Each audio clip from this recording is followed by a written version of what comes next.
Hello friends, आज का topic है दृश्य को समझना और पात्र के संवादों को कंठस्थ करना, यानी कि सीन को समझकर उसके डायलॉग्स याद करना। आपने देखा होगा कि यदि कहीं कोई घटना हो जाती है तो वहां पर भीड़ लग जाती है। राह चलते लोग यह देखने के लिए रुक जाते हैं कि क्या हुआ। किसी भी घटना का वृतांत बताने के लिए कुछ शब्द महत्वपूर्ण होते हैं, जैसे क्या हुआ, कहाँ हुआ, कब हुआ, किसने किया और आपकी उसमें क्या भूमिका रही। यही शब्द स्टोरी टेलिंग में हमें काम आते हैं। फॉर एग्जाम्पल, आप ऑफिस से घर आ रहे हैं और रास्ते में कहीं पर झगड़ा हो रहा है तो आप रुक जाते हैं। तो अब हो सकता है कि आप मूक दर्शक बने रहें और देखकर आगे बढ़ जाएं, या यह भी हो सकता है कि आप उस झगड़े में कूद पड़े और बीच बचाव करने का प्रयास करें।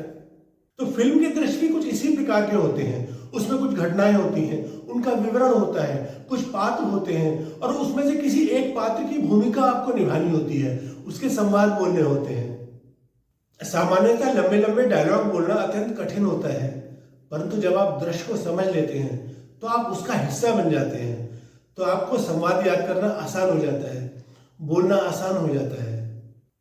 लंबे लंबे डायलॉग्स को याद करने का एक तरीका यह भी हो सकता है कि आप उस डायलॉग को छोटे छोटे टुकड़ों में डिवाइड कर लें, एक एक सेंटेंस बना लें और हर सेंटेंस को एक एक नंबर दे दें।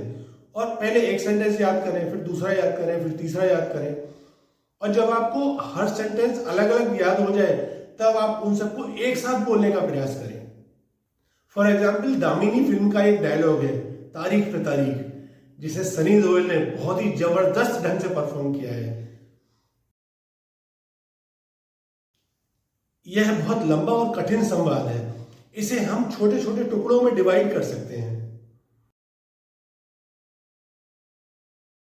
अब आप इस दृश्य को YouTube पर देखें, उसके संवादों को लिख लें, उन्हें टुकड़ों में डिवाइड करके एक एक करके याद करें और उसके बाद एक साथ बोलने की कोशिश करें। अपनी वीडियो रिकॉर्डिंग करें और बाद में उसे देखें और आवश्यकता हो तो फिर रीटेक करें। जब तक आप खुद से सेटिस्फाई ना हो, रीटेक करते रहें। मिलॉर्ड, तारीख देने से पहले मैं कुछ अर्ज करना चाहूंगा।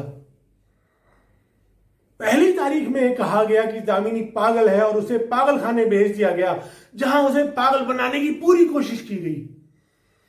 दूसरी तारीख से पहले अस्पताल में पड़ी उर्मी का खून कर दिया गया और केस बनाया गया खुदकुशी का, जबकि मैंने इसी अदालत में साबित कर दिया कि उर्मी ने खुदकुशी नहीं की थी, उसका खून हुआ था। और उस दिन शेखर अदालत में सब सच कहने ही वाला था कि चड्ढा साहब ने अपनी नई चाल चल दी, बीमारी का नाटक करके एक तारीख ले ली और आज आप फिर एक नई तारीख दे देंगे। और अगली तारीख से पहले सड़क पर कोई ट्रक मुझे कुचल कर चला जाएगा और केस बनाया जाएगा रोड एक्सीडेंट का, और फिर एक तारीख मिल जाएगी और फिर दामिनी को पागल खाने भेज दिया जाएगा।